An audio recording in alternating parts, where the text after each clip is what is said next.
جی ناظرین، بریک کے بعد ایک بار پھر خوش آمدید. ہم بات کر رہے تھے کہ حفیظ شیخ صاحب کی شکست کے اندر کچھ پلیئرز کا بھی کوئی ہاتھ ہو سکتا ہے, کوئی عالمی جو مداخلت ہے اس کے اوپر بھی کوئی بات ہو سکتی ہے کہ آئی ایم ایف سے کچھ لوگ ناراض بھی ہو سکتے ہیں اس ریجن کے اندر, تو ایسا کوئی امکان نظر آ رہا ہے؟ دیکھیں, کوئی نہ کوئی چیز پک رہی ہے اس پورے ریجن کے, اور جو بائیڈن کے آنے کے بعد بہت مطلب حفیظ شیخ کا جیتنا جو ہے نا یہ بیونڈ کوسچن نظر آتا ہے. خاص زرداری ہو اس کے مقابلے میں کھڑا ہوا, یا نواز شریف کھڑا ہو, یا کوئی اور کوئی بھی عمران خان اب بھی کھڑا ہوتا ہے نا, تو وہ بڑے آرام سے اس کا کام, جس کو بندے کو سوٹ کیس اٹیچ کیس لے کے امریکہ سے یہاں بھیج دیا جائے کہ بھائی آپ تشریف لے جائیں, کیونکہ ہم یہاں نیگوشیشن کرنے والے ہیں. عمران خان صاحب پہلے 2-2.5 مہینے آئی ایم ایف کے پاس نہیں جا رہے تھے, اور عمران خان صاحب کو پیسے بھی مل رہے تھے سعودی عرب سے, سب کچھ ہر کچھ ہو گیا تھا, لیکن اس کے باوجود بھی عمران خان سے اکانومی نہیں سنبھل رہی تھی. تو آخر عمران خان صاحب حفیظ شیخ کو جانتے بھی نہیں تھے, ملے بھی نہیں تھے, گفتگو بھی نہیں تھی, اس کو لا کے کھڑا کر دی.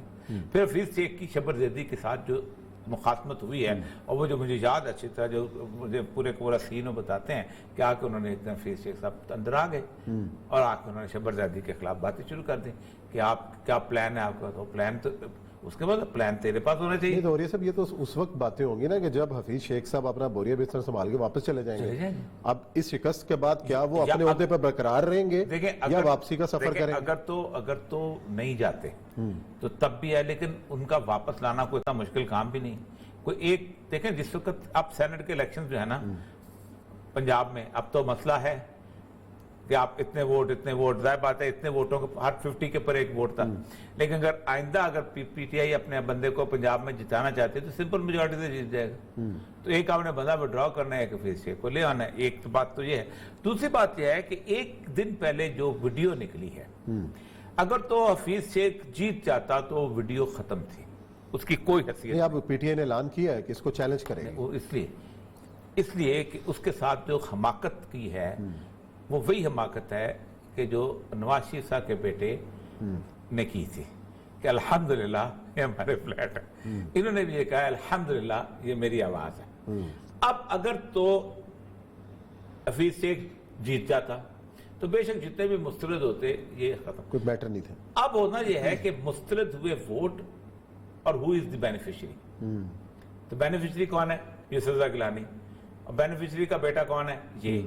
اب اس کے اندر سپریم کورٹ کا فیصلہ دیا ہے 2218 آرٹیکل 218 یہ وہ پیش بندی تھی. ووٹ کی سیکریسی حتمی نہیں ہے. نہیں حتمی نہیں, وہ نکالیں گے. نہیں 218 کہتا ہے کہ supreme court should ensure the transparent elections and up to the utmost honesty, corruption free. اب یہ ہے 218 کے تحت, تو 218 کے تحت ختم الیکشن. ایک تو یہ ہے کہ ایک تلوار لٹک گئی, جس گیلانی کے سر پہ تلوار لٹک گئی. اب وہ تلوار جو ہے 23 مارچ سے پہلے اگر تلوار کا فیصلہ ہو جاتا ہے تو وہ الیکشن لڑ لیں گے اس میں. یعنی پاکستان کی سیاست کا گند شروع ہو گیا. یہ گند نہیں ہونے چاہیے تھے کسی طور. آج فیصل واڈا صاحب کا بڑا زبردست فیصلہ ہوا, وہ بھی دیکھیں نا. وہ تلوار جو ہے دیکھیں, وہ ہے بڑے کیس سٹڈیز ہیں. وہ کیس. اب عمران خان صاحب کی اس سے بڑی حماقت نہیں ہو سکتی. ایک دیکھیں عمران خان صاحب کو بھی پتا ہے, وہ انہوں نے باقاعدہ ہائی کورٹ نے لکھ دیا ہے کہ 18 جون دیکھیں امریکی شہری 18 جون کو سیکورٹی مکمل ہوئی اور 25 جون کو انہوں نے ترک کی. اب یہ بتایا ہے ان کے وکیل نے, برسٹر جہانگیر جدون نے, جو ان کے مخالف تھا. اب انہوں نے کہا جی یہ اس کی 25 تک تھی. اب یہ 25 تاریخ کی جو شہریت ہے واپس کرنے کی, اس کا سرٹیفکیٹ کس کے پاس ہے؟ فیصل واڈا کے پاس یا الیکشن کمیشن کے پاس ریکارڈ ہے. یا الیکشن کمیشن کا تو اس نے ریکارڈ پیش ہی نہیں کیا. اب انہوں نے اس کو لٹکا دیا ہے کہ آپ یہ بتائیں کہ 25 جون تک جو آپ نے کب اس کو شہریت چھوڑی. اب انہوں نے یہ یہاں پہ اسمبلی کا استعفیٰ دے کے ان کو فوراً اسپیکر نے فوراً منظور کر لیا ہوگا, فوراً نہیں, وہ انہوں نے جا کے وہ کر دیا. اوپر سے 3 جون کو ہی انہوں نے یہ رکھا فیصلہ, اور 13 صفحے کا جو فیصلہ دیا ہے اس میں آخر میں یہ لکھا ہے کہ الیکشن کمیشن اس پر فیصلہ کرے کہ یہ بازار جمع کرایا گیا بیان بازار جھوٹا ہے, الیکشن کمیشن میں جمع کرایا بازار جھوٹا ہے. یہ جیسے نامن فاروق اس نے کر رہا ہے. اصل میں فیصلے میں انہوں نے صرف دونوں. اب یہ فیصل واڈے کا جو ہے یہ عمران خان کی کچھ ایڈیوسنکریسیز ہیں جس سے انہیں نکلنا پڑے گا. حفیظ شیخ کو اگر آپ نے سیکور کرنا ہی تھا تو اس کو پنجاب میں کھڑا کر دیتے.